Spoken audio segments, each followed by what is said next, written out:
My 10th grade teacher told me I was too stupid for college and would end up flipping burgers for the rest of my life 15 years later. I walked into her classroom as the new school owner and handed her a termination letter look on her face. When she realized the failure she'd humiliated was now her boss, was worth every sleepless night I'd spent building my empire. Me name is Marcus Johnson, and I thought Mrs. Patterson was just having a bad day when she destroyed my confidence in front of 30 classmates. I had no idea she was about to change my entire life. Before we continue, I want to thank you for being here. If you believe that teachers should inspire, not destroy, please consider subscribing. It's free and helps us reach more students who need to hear this now. Let's see how educational cruelty became entrepreneurial justice. I was 15 years old in Mrs. Patterson's advanced English class at Lincoln High School, a decent student with big dreams of becoming a writer. Mrs. Patterson was known for being tough, but I thought that meant she had high standards, not that she enjoyed crushing student spirits. Incident happened during a creative writing assignment. I'd worked for weeks on a short story about a young entrepreneur who built a tech company from nothing. Marcus, please read your story to the class. Mrs. Patterson announced. I was nervous, but excited to share my work with my classmates. I began reading about my protagonist's journey from poverty to success, building a business that employed hundreds of people and gave back to the community. Halfway through the story, Mrs. Patterson interrupted me. Marcus, stop right there. This is exactly what I'm talking about. What do you mean, Mrs. Patterson? I asked, confused by her tone. The classroom fell silent, sensing something was wrong. This fantasy nonsense, she said, holding up my paper.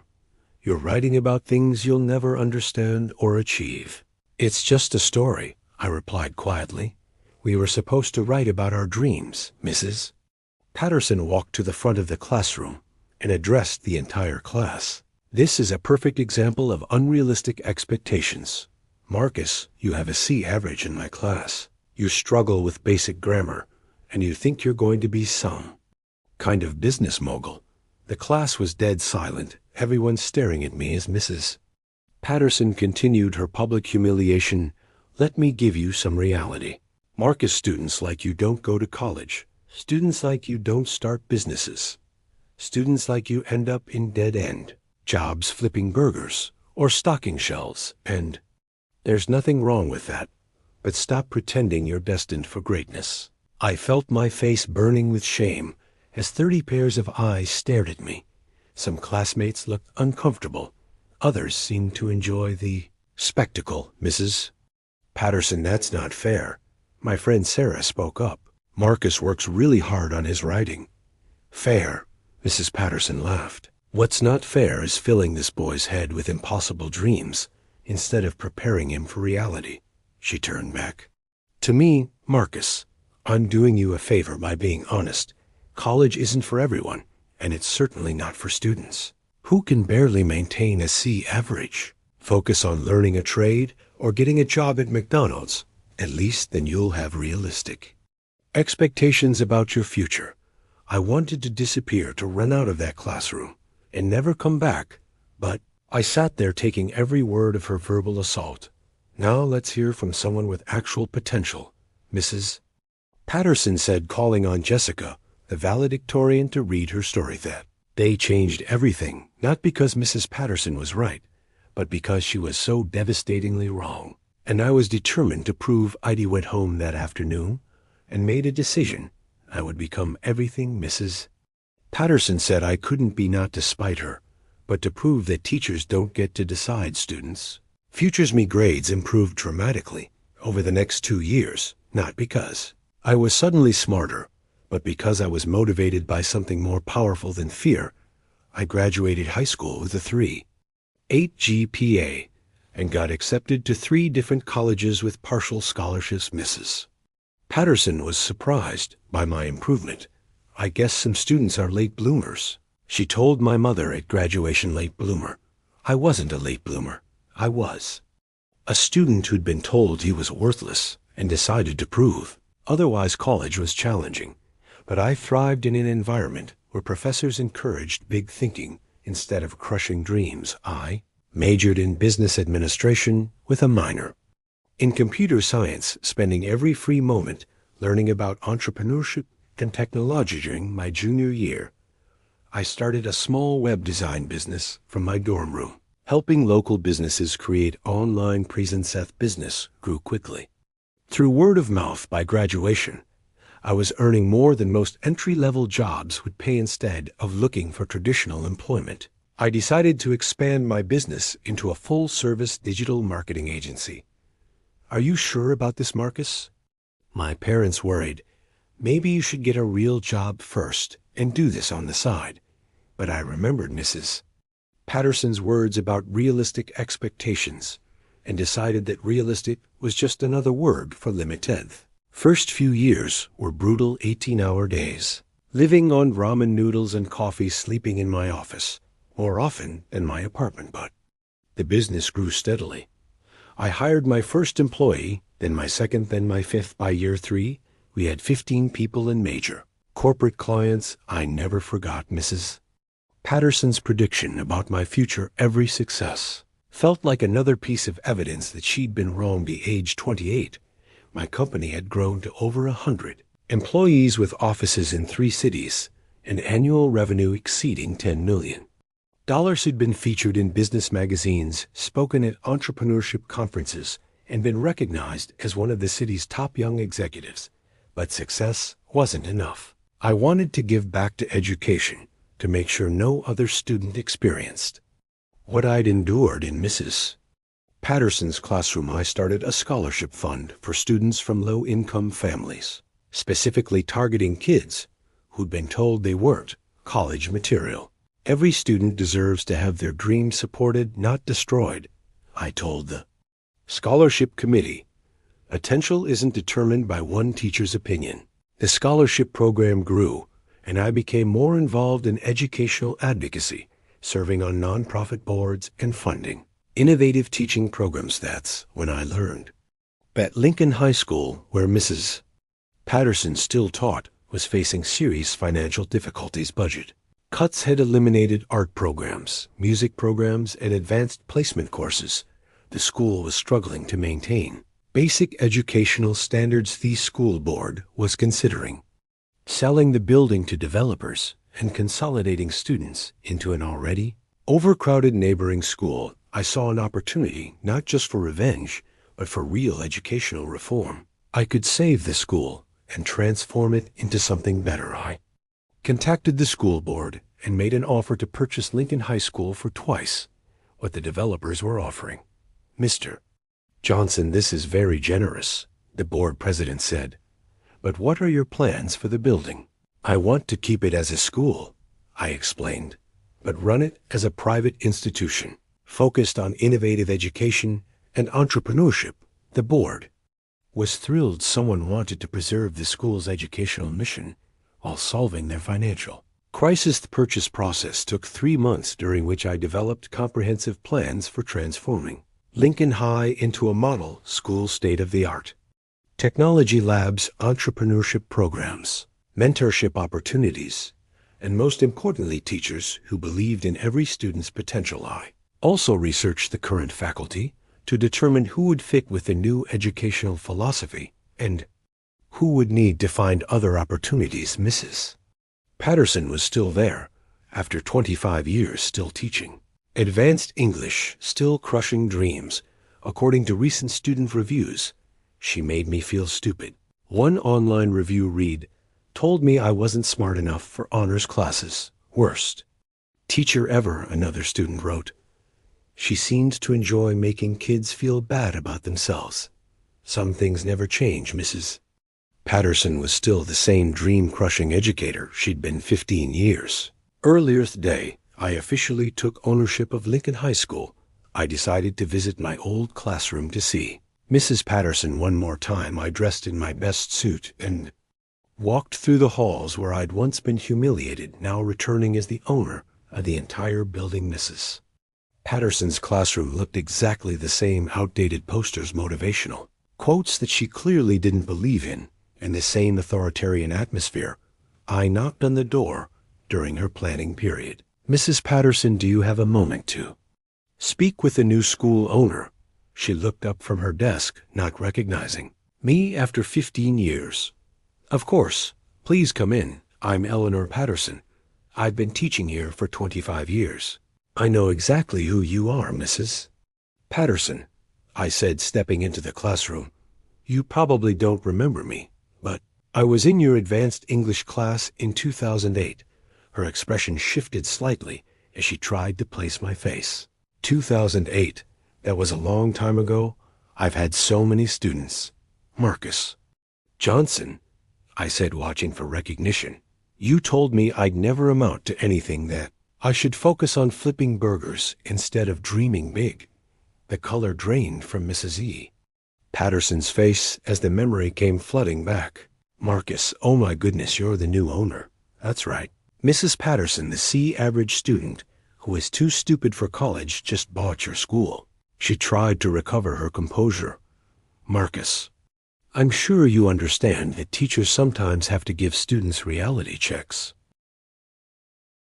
Reality checks, I repeated. Is that what you call humiliating a 15-year-old in front of his entire class? I was trying to help you set realistic goals. She insisted. Not every student is cut out for higher education. You're right, Mrs. Patterson, not every student is cut out for higher education. But that's not your decision to make. I pulled out a folder containing her employment records and recent student evaluations. Speaking of reality checks, let's discuss your future here. What do you mean? She asked nervously as I spread the documents across her desk. These are student evaluations from the past 5 years, Mrs. Patterson, and they paint a very clear picture of your teaching methods. I began reading. She crushes students. Confidence. Made me hate English class. Told me I wasn't smart enough for AP courses. Students don't always appreciate honest feedback, Mrs. Patterson defended.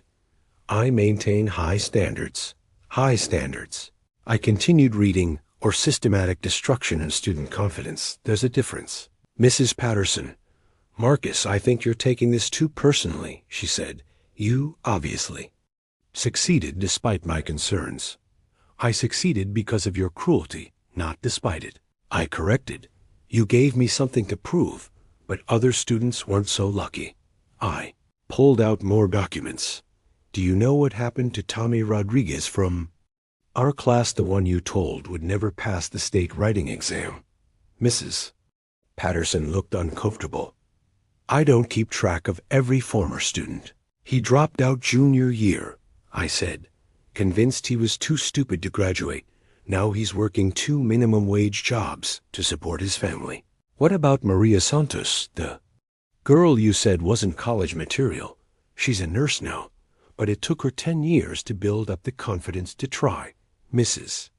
Patterson's face was pale as I continued listing the students she'd damaged over the years. Mrs. Patterson, I'm restructuring this school around a simple principle: every student has potential, and every teacher's job is to help them find it. That sounds very idealistic, Marcus, but some students simply aren't capable of high achievement. And that, Mrs. Owens Patterson, is exactly why your employment here is terminated effective immediately. I handed her the termination letter I'd prepared. You have 30 days to clear out your classroom and find a new position. You can't fire me, she protested. I have tenure. I've been here for 25 years. Tenure applies to public schools, Mrs. Patterson. This is now a private institution, and I can absolutely fire teachers who don't align with our educational philosophy. This is personal revenge, she accused. You're firing me because of something that happened 15 years ago. I'm firing you because of something that's been happening for 25 years. I corrected. You've been destroying students' confidence for decades. The student evaluations speak for themselves, Mrs. Patterson. This isn't about revenge. It's about protecting future students from educational abuse. Mrs. Patterson tried one last appeal. Marcus, please, I'm close to retirement. I need this job. You should have thought about that before you made a career out of crushing dreams. I replied. Maybe McDonald's is hiring. The irony wasn't lost on either of us. I was using her own words against her, suggesting she pursue the same dead-end job she'd predicted for me. I'll fight this, she threatened. I'll contact the teachers' union, the school board. The school board approved the sale, Mrs. Patterson, and the teachers' union has no jurisdiction over private schools. You have 30 days to remove your personal belongings. Security will escort you out if you cause any disruption. Mrs. Patterson gathered her things in stunned silence. The woman who'd once held absolute power over students. Futures was now powerless herself. Spread quickly through the school that the new owner had fired Mrs. Patterson. Students and teachers were buzzing with speculation. Is it true you were her student? The principal asked me. And she told you you'd never succeed. It's true, I confirmed. But this isn't about personal revenge. It's about creating an environment where every student can thrive. I held an all-school assembly to introduce myself and explain the changes coming to Lincoln High. I'm Marcus Johnson, class of 2009. I began 15 years ago. A teacher in this building told me I'd never amount to anything. She was wrong, not because I was special, but because no teacher has the right to limit a student's potential. This school will be different. Every student will be encouraged to dream big and given the tools to achieve those dreams. The students applauded enthusiastically, especially those who'd suffered under Mrs. Patterson's teaching methods. We're implementing new programs, entrepreneurship classes, mentorship opportunities, and most importantly, teachers who believe in you. Over the following months, Lincoln High was transformed into a model educational institution. With innovative programs and supportive faculty, scores improved dramatically. College acceptance rates doubled, and students reported feeling more confident and motivated. Mrs. Patterson struggled to find another teaching position. Her reputation for crushing student confidence had followed her. Former Lincoln High teacher seeks employment. Read one job application, but principals were reluctant to hire someone with her track record. Eventually found work as a substitute teacher, making a fraction of her former salary and having no permanent classroom to control. Meanwhile, Lincoln High became a showcase for educational innovation, attracting visitors from other schools and districts. This is what happens when you believe in students instead of limiting them. I told education conferences, potential is unlimited when properly nurtured. The scholarship program I'd started expanded to help hundreds of students attend college, many of them kids who'd been told they weren't smart enough. Mr. Johnson saved my life, one scholarship recipient wrote. I was ready to drop out until I learned that someone believed in me. 5 years after buying the school, I received a letter from Mrs. Patterson asking for a reference for a teaching position. I've learned from my mistakes, she wrote, and I understand now that teachers should inspire, not discourage. I wrote back, Mrs. Patterson, I hope you have learned, but some lessons come too late for some careers. The students you damaged over 25 years can't be undone by a letter of apology. Lincoln High continued to thrive, producing graduates who went on to start businesses, earn advanced degrees, and most importantly, believe in themselves. Every student who walks through these doors has unlimited potential. Became the school's motto, replacing the limiting beliefs that had once defined. I'd kept Mrs. Patterson's termination letter framed in my office, not as a trophy, but as a reminder that educators have the power to build or destroy. Teachers don't get to decide students' futures. I would tell new faculty, our job is to give them the tools to decide for themselves. The boy who was told he'd flip burgers for life now employed over 300 people and had transformed an entire school. Mrs. Patterson's prediction had been spectacularly wrong, but her cruelty had accidentally created something beautiful. Sometimes the best revenge is proving them wrong. I told students, but the best outcome is making sure they can't hurt anyone else. If this story of educational justice and entrepreneurial triumph gave you chills, hit that like button right now. My favorite part was when Mrs. S. Patterson realized her former failure was now her boss. What was your favorite moment? Drop it in the comments below for more stories of turning adversity into success. Subscribe and tap the notification bell.